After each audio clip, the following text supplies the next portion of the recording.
Hello दोस्तों, आज जो हिस्ट्री का विषय है उसमें कंपनी के अधीन गवर्नर जनरल के बारे में आप लोग को जानकारी दी है।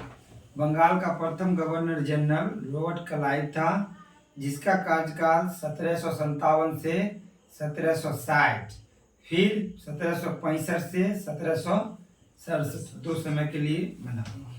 इसने मतलब रॉबर्ट क्लाइव ने बंगाल में द्वैध शासन व्यवस्था की, जिसके तहत राजस्व वसूलने, सैनिक संरक्षण एवं विदेशी मामले कंपनी के अधीन थे, जबकि शासन चलाने की जिम्मेदारी नवाब के हाथों में थी। द्वैध शासन मतलब दो आदमी का शासन। एक पहला शासन था जो नवाब शासन करता था, जैसे कि उस समय पर मुगल शासक था, वो करता था। उसके बाद दोहरा कंपनी के अधीन था गवर्नर जनरल, वो शासन करता था, डबल शासन।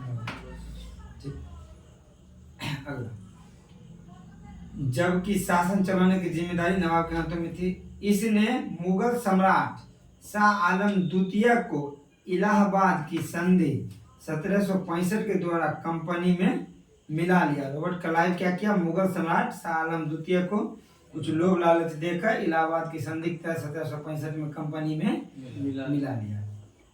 रॉबर्ट क्लाइव बंगाल के समस्त क्षेत्र के लिए 2 उपदीवान स्थापित किया था, जो बहुत भी गया है। बंगाल के लिए किसे किया था उपदीवान के रूप में? राजा खां। और बिहार के लिए राजा सिताब राय, राजा सिताब राय, जो कि एग्जाम में भी पूछा जाएगा। बिहार के लिए उपदीवान कौन थे? राजा सिताब राय। और बंगाल के लिए राजा खां। इसके बाद गवर्नर जनरल आए बड़े लास्ट रहे 1757 से 69 तक। उसके बाद आए काटियर, जो रहे 69 से 72, 1769 से 1772 तक। लेकिन इनके बीच में कोई विशेष कार्य नहीं हुआ, इसलिए इनको ज्यादा हम लोग डिस्कस नहीं करेंगे। फिर आए कंपनी के अधीन। पहले थे बंगाल के अधीन पहला गवर्नर जनरल रॉबर्ट क्लाइव, और कंपनी के अधीन प्रथम गवर्नर जनरल वारेन हेस्टिंग्स। 1772 से 1774 तक रहे। उसके बाद फिर 1774 से आगे भी 1774 तक रहे। फिर उसके बाद आए वारेन हेस्टिंग्स, जो 1774 से 1785 तक रहे। तो कंपनी का अधीन प्रथम गवर्नर जनरल वारेन हेस्टिंग्स इन्हीं के शासनकाल में 1773 में रेगुलेटिंग एक्ट के तहत बंगाल के गवर्नर जनरल को क्या बना दिया गया? कंपनी के अधीन गवर्नर जनरल। कंपनी का अधीन प्रथम गवर्नर जनरल कौन हुए? Warren Hastings. और 1773 रेगुलेटिंग एक्ट के तहत 1774 में कलकत्ता में एक सुप्रीम कोर्ट की भी स्थापना हुआ था।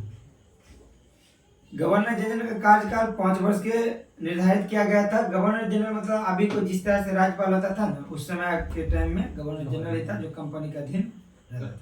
वारेन हेस्टिंग्स 1750 में कंपनी के क्लर्क के रूप में, एक क्लर्क जो होता है, क्लर्क के पद पर कलकत्ता आए थे, लेकिन अच्छे काम के लिए इन्हें किए और उनको गवर्नर जनरल बना दिया। अच्छे कार्य कुशलता के कारण कासिम बाजार का पहले अध्यक्ष बनाया, फिर बंगाल का गवर्नर, फिर कंपनी के गवर्नर जनरल बना दिए गए।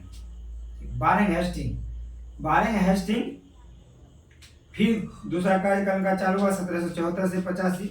इसने राजकीय कोषागार को मुर्शिदाबाद से हटाकर कहाँ कर दिया? कलकत्ता। मुर्शिदाबाद कहाँ में था? नहीं, मुर्शिदाबाद जगह था, मुंगेर से मुर्शिदाबाद किया था। तो ये कि क्या मुर्शिदाबाद से हटाकर कलकत्ता कर दिया। जान गया कि मुर्शिदाबाद बाद में कोषागार मतलब कि रुपया वाला जितना खजाना रहता था उड़ाता था। इसको लगा कि ये रुपया का खतरा है यहाँ पर कोषागार को, इसलिए इसको कलकत्ता कर दिया। ठीक है, तो कलकत्ता लाया। इसने 1772 में प्रत्येक जिले में फौजदारी एवं दीवानी अदालतों की स्थापना कर दिया।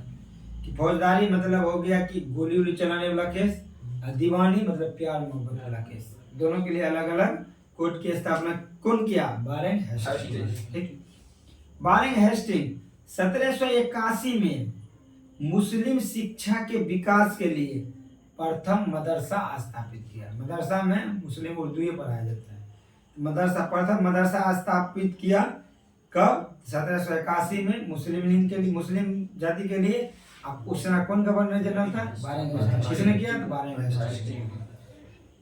बारेंग हेस्टिंग के समय 1782 में जोनाथन डक्कन ने बनारस में संस्कृत विश्वविद्यालय की स्थापना किया।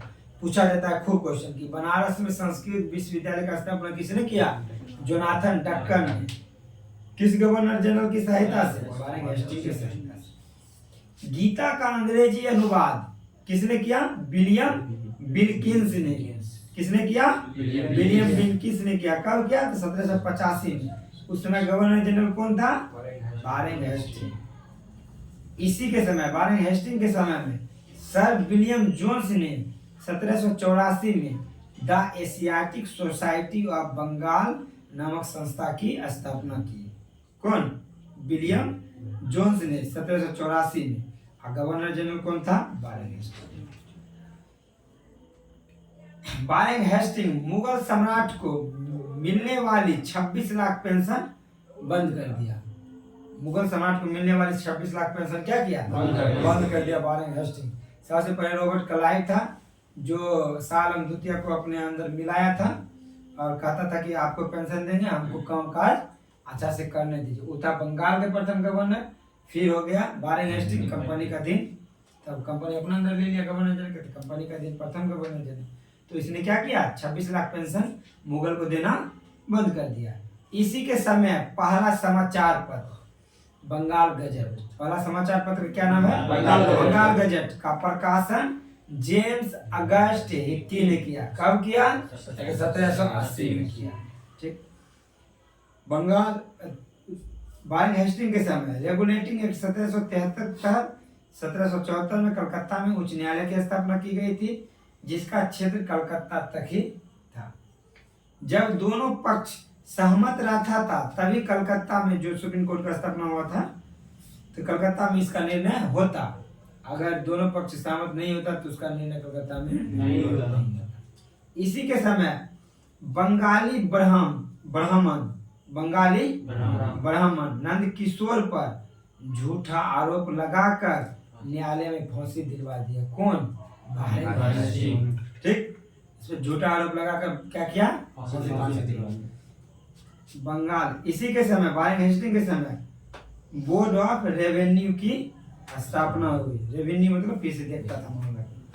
जब पिट्स इंडिया एक्ट 1784 के विरोध में इस्तीफा देकर, पिट्स इंडिया एक्ट पारित नहीं किया तो उसके विरोध में इस्तीफा देकर बारेंग हेस्टिंग कहाँ गए? अपना देश ब्रिटेन गए।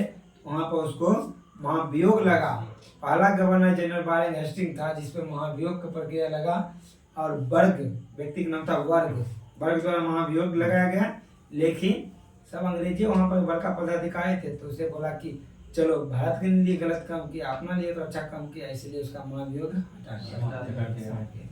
तो जब पिट्स इंडिया एक्ट 1784 के विरोध में इस्तीफा देकर जब बारेंग हेस्टिंग फरवरी 1785 में इंग्लैंड पहुंचे तो वर्ग द्वारा उस पर महाभियोग लगाया गया, परंतु 1795 में इससे उसे मुक्त कर दिया। सर जॉन मैकफरस 1785 से 1786 के बीच रहा। हटा के इस्तीफा देकर चल गया था। तो उस समय योग्य व्यक्ति थे सर जॉन मैकफरस, उसको गवर्नर बना दिया गया। लेकिन इसके अस्थायी रूप से बनाया, अस्थायी नहीं किया था, वो अस्थायी रूप से बना दिया। और इसके बीच में कुछ बढ़िया काम वैसा नहीं किया। इसे अस्थायी गवर्नर जनरल नियुक्त किया गया था। पूछा जाएगा प्रथम अस्थायी गवर्नर जनरल कौन थे? मैकफरस 1785 से 86। लॉर्ड कॉर्नवालिस, ये भारत के लिए बहुत ही अच्छा काम किए थे और बहुत अच्छा इनका व्यवहार। लॉर्ड कॉर्नवालिस 1786 से 1793 में, फिर दोबारा 1805 में आए और उसी की मृत्यु हो गया। तो कॉर्नवालिस, इसके समय में जिले का समस्त अधिकार कलेक्टर के हाथ में दे दिया गया। भारत में जितना भी पुलिस डिपार्टमेंट है उसका जन्मदाता कॉर्नवालिस है।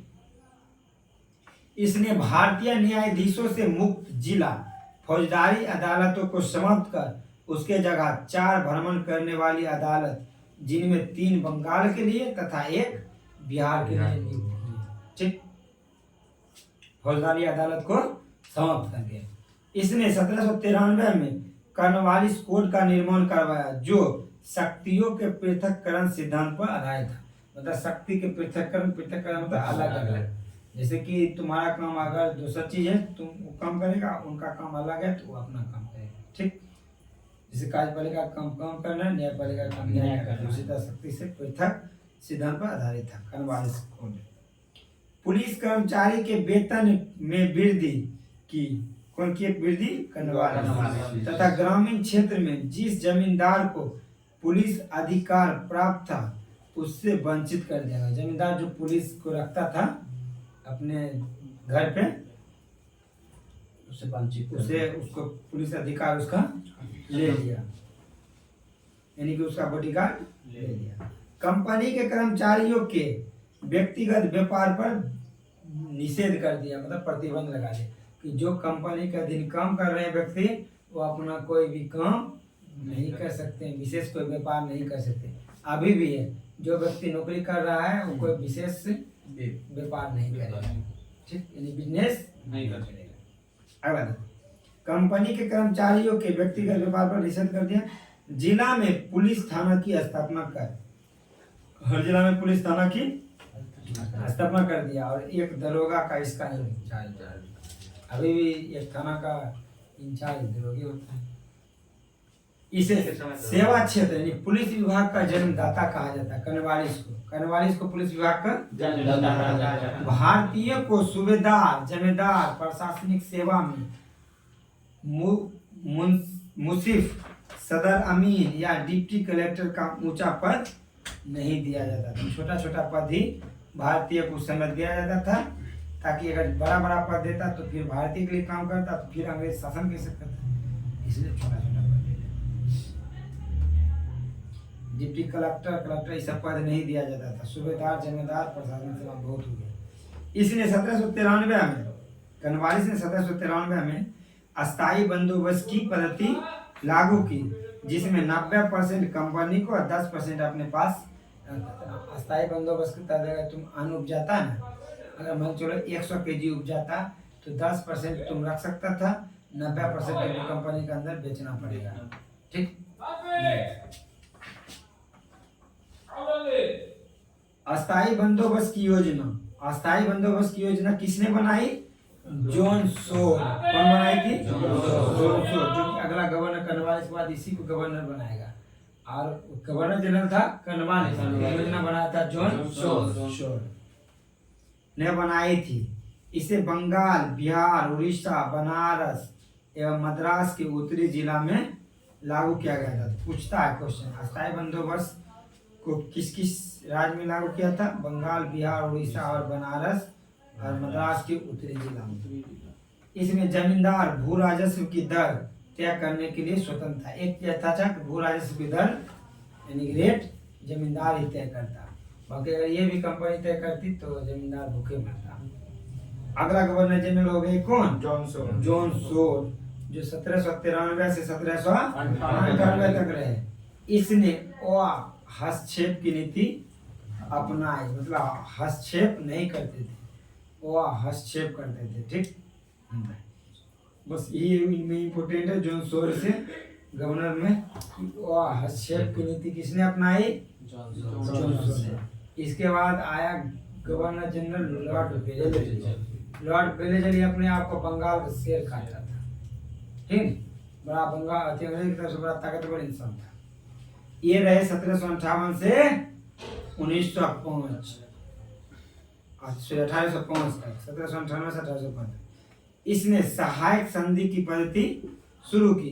भारत में इससे पहले फ्रांसीसी गवर्नर डुप्ले ने भी सहायक संधि किए थे। पूछेगा सहायक संधि गवर्नर जनरल में कौन किए थे? तो लॉर्ड वेलेजली, और फ्रांस की तरफ से कौन किए थे? डुप्ले। ठीक, सहायक संधि करने वाला प्रथम राज्य हैदराबाद था, और अन्य राज्य में मैसूर, तंजौर, अवध, पेशवा, बरार, भोसले, सिंधिया, जोधपुर, जयपुर, मच्छेरी, बूंदी तथा भरतपुर। इतना राज्य की जो है सहायक संधि। इसी के समय टीपू सुल्तान चौथे अंग्ल मैसूर युद्ध में मारा गया, लॉर्ड कॉर्नवालिस के समय। कब? 1799। इसी के समय नागरिक सेवा में भर्ती के लिए कलकत्ता में फोर्ट विलियम कॉलेज की स्थापना। नागरिक सेवा मतलब पुलिस डिपार्टमेंट भर्ती के लिए फोर्ट विलियम कॉलेज की स्थापना की।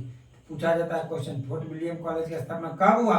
1800 कहाँ में? कलकत्ता की स्थापना की, लेकिन बहुत व्ययशील होने के कारण बंद कर दिया। मतलब बहुत खर्च होने के रुपया खर्च होने के कारण बंद कर दिया।